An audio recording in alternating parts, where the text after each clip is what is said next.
Book 101 review. Book 101 is all about the book started right for the last 40 years. And today I have my special guest.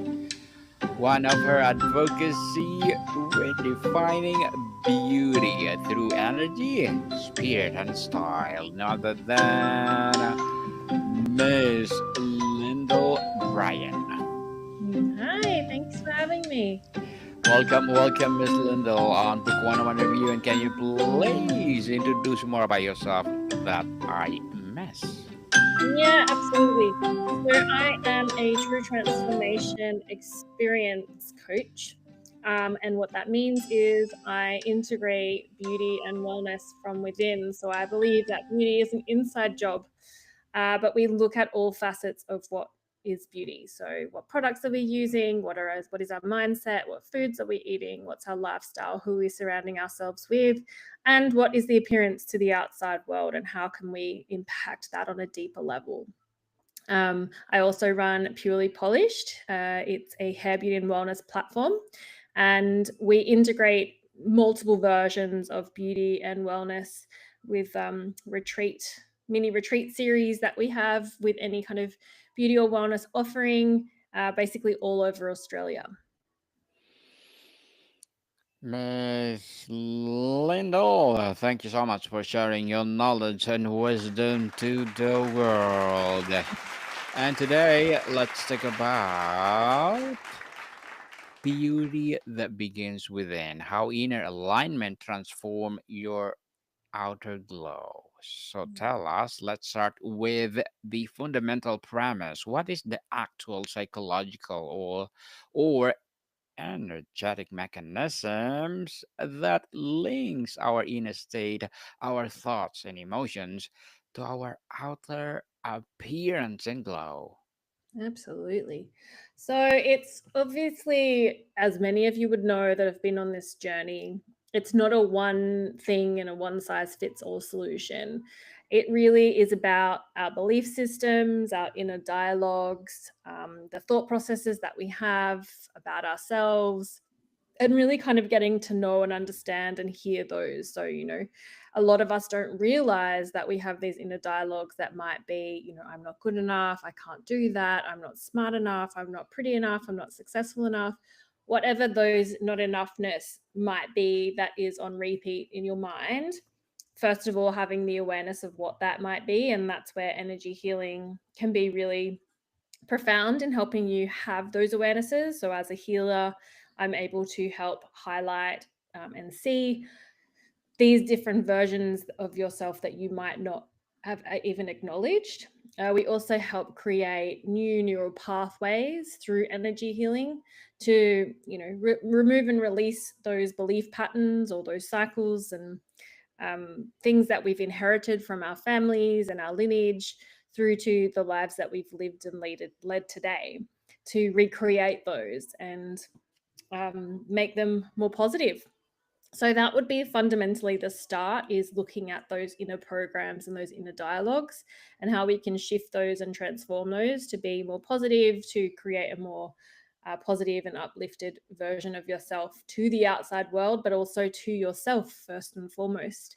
And then creating small daily ritualistic practices. So that can be anything from self-care to just taking those 5 minutes of yourself, to going to bed early, to nourishing yourself, listening to what your body is asking for. Sometimes it's I need to fast, other times it's I need a juice.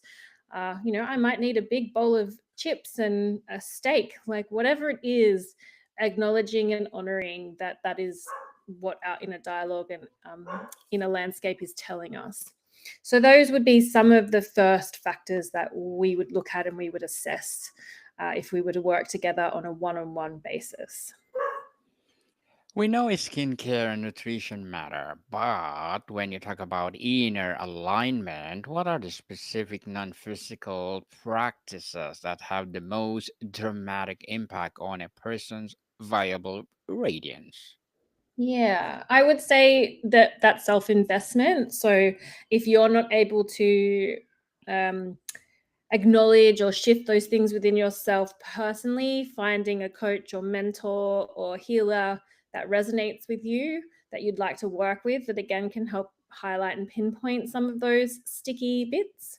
Um, Again, I do still feel like the products that we use and the products that we put onto our skin and onto our body really impact our systems, because we obviously don't want to affect our endocrine system. So having awareness of the products that we're using will actually impact us quite significantly. So this is why I try to look at things from a really holistic perspective, because if we're only doing one element and we're forgetting all the other elements, like what we're putting in, what we're putting on, what we're surrounding ourselves with, then holistically, we're not going to be able to move ahead or as fast as quickly. You often hear that at a certain age, you have the face you deserve. What does the phrase mean to you in the context of inner alignment beyond just smile lines or frown marks? Yeah, I think our face tells a lot about a person and how they show up, in the world. How animated are they when they're um, having conversation? Are they somebody that is listening a lot and taking it all in and acknowledging, or are they somebody that wants to be super expressive and um, you know, it shows through their face. But I also think that it's how we look after, how well do we hydrate ourselves, and then there are just common factors like hereditary things, where some things we inherit and it aren't necessarily what we did or didn't do to end up being that way, but we can always help shift and shape again through awareness.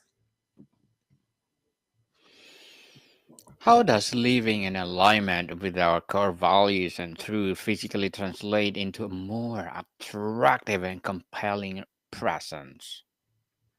Can you repeat that question? I don't feel like I grasped it quite enough. Yes, Miss Lyndall, tell us,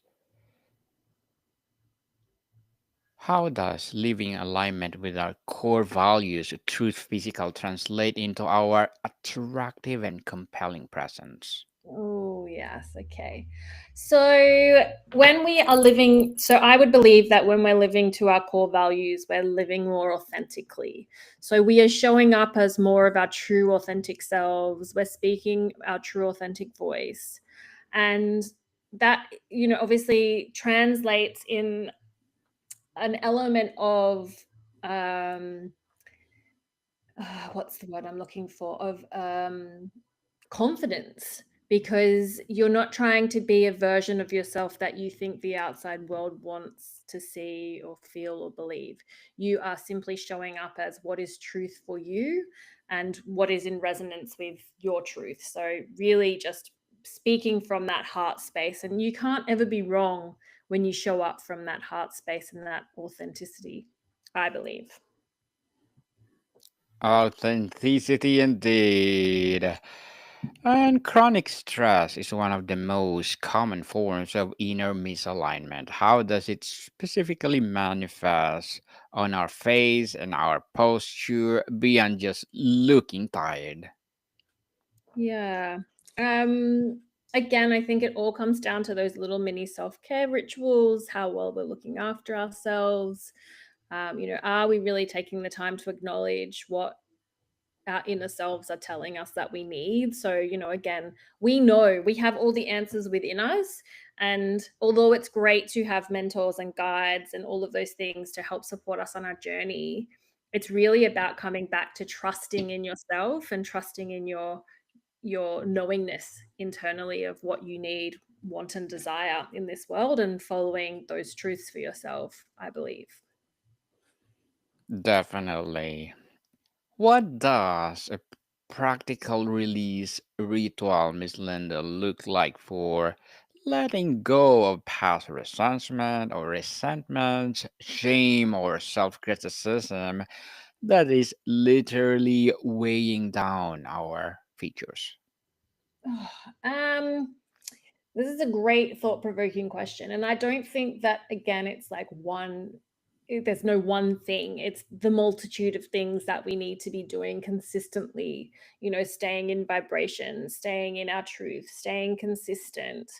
But somatic healing, I think, is really, really important because we hold so much grief and trauma in our systems. So, again, finding ways to release our trauma will affect obviously our outside body as well as our nervous system and internally. So, that can look like dancing, moving the body, walking, being outside, grounding ourselves. So, shoes off on the land and in the ocean.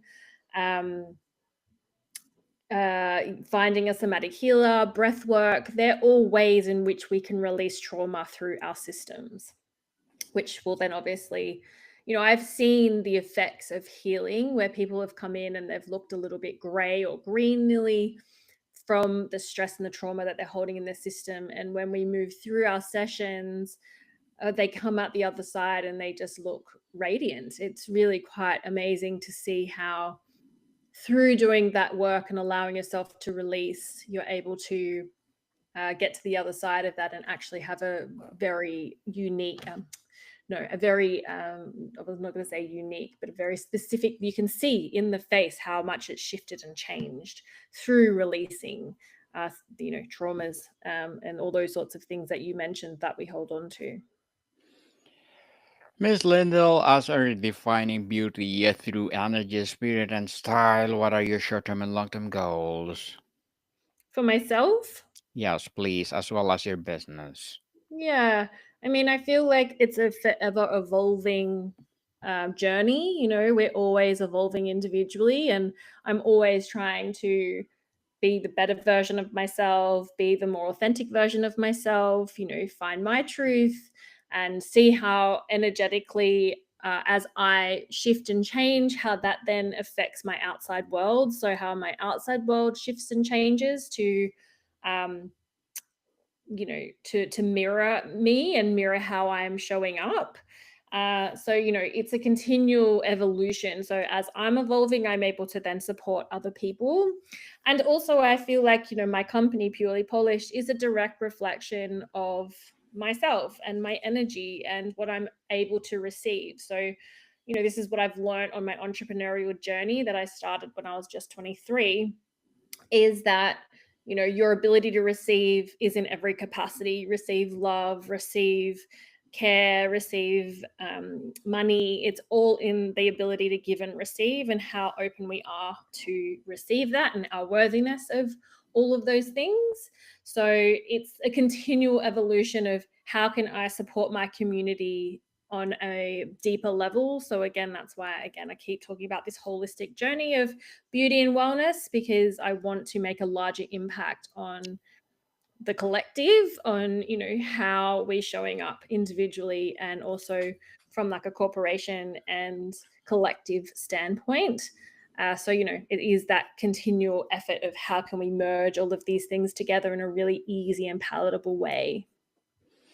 Good luck to your goals, Miss Lyndle, and looking forward for more success. And what would be your piece of advice for those people out there who want to be like you? You want to be like me? Well, we all want to be our individual versions of ourselves. If there are elements of me that you find appealing or attractive and that you would like to embody more of, because I think, I want to encourage you to be your true authentic self. And that's what all of the journeying with me is all about. But obviously, there are going to be elements of other people that we see and that we aspire to be more like. And it's really about saying yes to yourself more, saying yes to investing in yourself in whatever that looks like for you. It could be the capacity of investing in yourself from a physical level, saying yes to more facials and getting your hair done and your nails. It may be saying yes to a coach or mentor that is going to help you see those blind spots that you don't see, to help you elevate on an energetic level. And I would recommend doing it from all of those perspectives, because we are a holistic being, and if we're only looking at one element, you're not going to get to where you want to be. We need to look at it from all angles. um, yeah, I'm always here to help and support people. That is literally what I was put on this earth to do.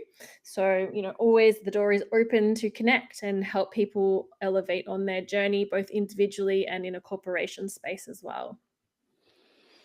Well, thank you for that advice, Miss Lyndall. And can you please recommend a book or books that influence your journey? I would have to say one of the books that I love the most would be Eckhart Tolle, The Power of Now. It's one of the first ones that I read in this space of spiritual enlightenment.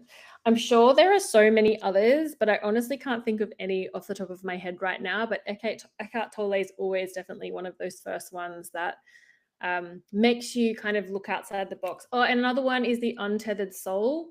I've forgotten the author's name, but that's also a really great one to look at.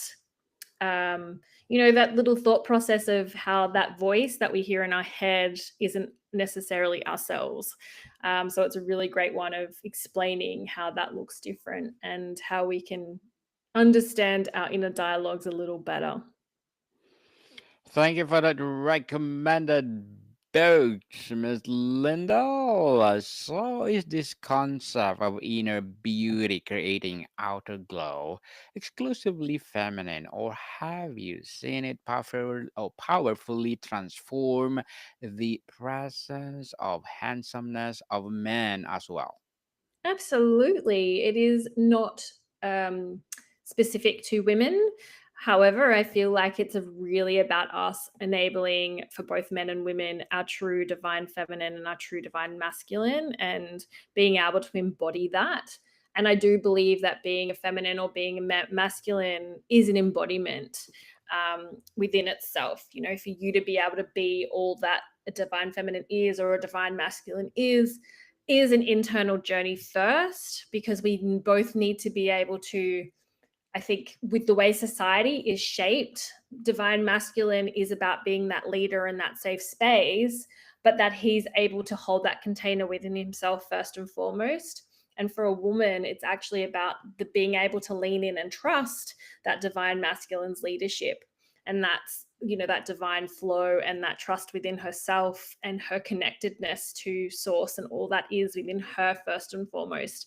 And that's where I see that beautiful union collaborating together. But ultimately, it always comes back down to the individual's journey first and foremost. And it is a combination of beauty and love and acceptance of ourselves first before we can allow anyone else in on that journey. Can you share a story of someone who underwent a profound physical transformation simply by focusing on their inner alignment without drastic changes to their external regimen? Yes. So, a client of mine, when she first came to me, was in such a state of her in her world where she just felt so helpless and so disconnected both from herself and her outside world. And when I first asked her how she could visualize like what brought her joy and happiness and what her life might look like in that space, she honestly couldn't tell me. She was unable to tap into what joy and happiness might look like in her life because she had disconnected from herself so much. There was so much disassociation. And after our 8-week sessions together, she when we did the last our last healing journey, she was able to with ease tap into what brought her joy in this lifetime and in the life that she was creating for herself, which was travel and food and sharing that travel and food with the people that she loved. And it was really amazing for her to see that transformation take place where she wasn't able to articulate all of those things to begin with, but by the end I could see the joy on her face, the way she was actually able to visualize what that life might look like, feel like, smell like, taste like, because she'd reconnected in with her soul self. And ultimately, that brings an inner and outer glow, right? When we're connected, we're glowing. It's an energy, and people are attracted to that energy. So, again, it's if your narrative is and your narrative believes that only shit things happen to me, I never meet nice men, I, never get the raise at work, I'm always in toxic workspaces. What do you think you're going to get more of? You're going to get more of the same of that because that's your inner narrative. But as we're able to shift and change, and you start to then show up as this version of yourself where you're starting to feel so joyous and so have so much gratitude for, all that's around you, and like the smaller things in life, and always seeing kind of the brighter side of things, that naturally, energetically, you start attracting more of that into your space, and you will show up differently in the world, and then the world reflects that back at you. So that's what I've really loved witnessing in some of the journeys that, the women in particular that I've been on with, that they've actually been able to shift and change, and you can see how that narrative has shifted for them and for their world and their experience, and it's truly amazing. Indeed, and thank you for sharing that empowering story. And before we wrap up our discussion for today, I'm inviting you to please do listen to my other podcast, people. My other podcast, because my abstract essay is already in fifth season, abstract poetry in second season, and my book 101 review in fifth season too, comedy 101 in second season, and Food 101 in fifth season as well. Geography 101, Love Letters, Movie 101 Review, and Music 101 in its fourth season. Emma Baby Podcast, Law 101, Mental Health 101, and Bible Verses 101. And of course, my Science 101 and Sex 101 in its second season. Please listen to them wherever you listen your podcast. How does the nature of this inner glow evolve as we age? How does it differ from a dewy glow of youth? Hmm. I think it comes with a certain sense of knowingness of self. As we get older, we are more comfortable with who we are. We, are generally more in tune with our authentic voice, and we're not trying to fit into the narratives of what we think the outside world want us to be. And I do believe that that is kind of a fundamental shift that happens for both men and women as we age. I feel women in particular, because I mean, not in particular, but I do feel like beauty is one of those things that's like, that's something that, where when you're younger, is kind of, that's what people are attracted to, versus the version of who you are and how you show up in the world and what you give. That's also the same to be said for men. But the glow again is all about energetics. You if you are really beautiful on the outside, but you have a horrible demeanor and you're negative and you're just not a nice person and you don't have a good heart, I believe that's the glow. That's the real beauty. So it's really continuing to evolve on those inner versions of ourselves, because beauty from the external does fade eventually, but we are always beautiful when we are a good person, because that's the impact that we leave on the world. People won't generally won't be like, oh, she was the most gorgeous person to look at. They'll always talk about, in your eulogy, they'll always be referencing you as the human that you are, not what you looked like. Miss Lindell, if you could leave us with one practice to remember, one key to unlocking the beauty that begins within, what would it be? I would say that locking the beauty within would really have to be about that self connection. So taking the time to sit with yourself. We're so distracted these days by technology and lots of outside things that are always pulling at us. Disconnecting from those things as much as possible to reconnect in with yourself. So asking yourself inquiring questions. How do I feel today? It can be as simple as, should I eat this or should I eat that? And seeing how your body reacts, letting yourself get that yes or no from your system. So practicing to tune into what is truth for me. Because once you can tune into what is truth for you for really small things, like what should I eat? Should I go to bed now? When you then have bigger decisions you need to make, you're going to feel a lot more confident in making those decisions in your life, because you trust in yourself. So it's all about that inner confidence, and it reflects in every element of our outside world. Miss Lyndle Bryan, thank you so much for sharing your knowledge and wisdom to the world. So, can you please invite our listeners to support your business, your advocacy, or whatever projects that you're doing right now? Yeah, so thank you so much for having me. It's been great to have this conversation. You can find me at Purely Polished, which is www.purelypolished.com.au, or on my personal website, which is www.lyndle.com.au. Yes, people, let's support Miss Lyndle Bryan because if you support her, for sure, more and more redefining beauty through energy, spirit, and style will rise. So, Miss Lyndle, thank you so much for your time. Thank you so much for having me. Modicam people, see you soon. See you soon.